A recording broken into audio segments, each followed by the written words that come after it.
काळाचा घाला त्यांना चुकवता आला नाही. पहिला अपघात टळला, पण दुसऱ्या अपघाताने 6 जणांचे बळी घेतले. अमावस्येची भयान काळी कुट्ट रात्र. धुळे सोलापूर राष्ट्रीय महामार्गावर अमावस्येच्या या रात्री काळ दबा धरून बसला होता, पण या 6 जणांना त्याचा अंदाज आला नव्हता. बीडच्या जवळ गडी नावाचे गाव आहे. या गडीजवळच्या उड्डाणपुलावर सोमवारी गेवराईचे दीपक आतकरे आणि त्यांचे गेवराईतीलच मित्र SUV कारमधून बीडकडे निघाले होते. रात्री 8:30 वाजता ते या पुलावर आले. पुलावर चालकाला दुभाजकाचा अंदाज आला नाही आणि ही कार थेट दुभाजकावर चढली. एक मोठा अपघात होता होता टळला. चालकाने सावधगिरी बाळगली आणि त्यामुळे खूप मोठा होणारा अपघात टळला.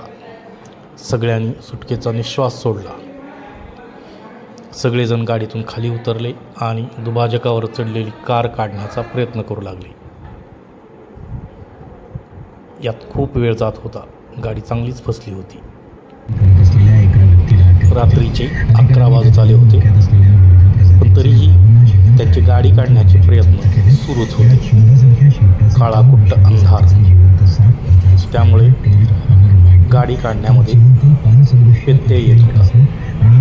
बहुतेक काळाने त्यांना गुंतवून ठेवले होते की काय असेच म्हणावे लागले. 11:15च्या दरम्यान एक ट्रक सुसाट आला. या ट्रकला रस्त्यावरचे हे 6 जण दिसले नाहीत आणि या 6 जणांना ट्रकचा अंदाज आला नाही. ट्रकने 6 जणांना उडवले.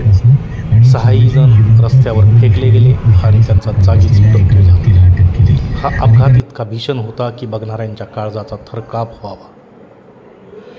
अपघातात गेवराईचे बाळू आतकरे, मनोज करांडे, कृष्णा जाधव, दीपक सरोया, भागवत परळकर आणि सचिन ननवरे यांनी आपला जीव गमावला.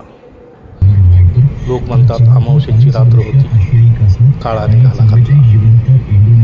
हे कोणी अंधश्रद्धा म्हणेल, पण तरीही कधी कधी लोक म्हणतात ते खरे वाटावे अशाही काही घटना घडतात.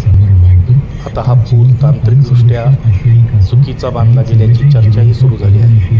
हे सगळे असले तरी या 6 जणांसाठी ही रात्र मात्र काळ रात्रच ठरली.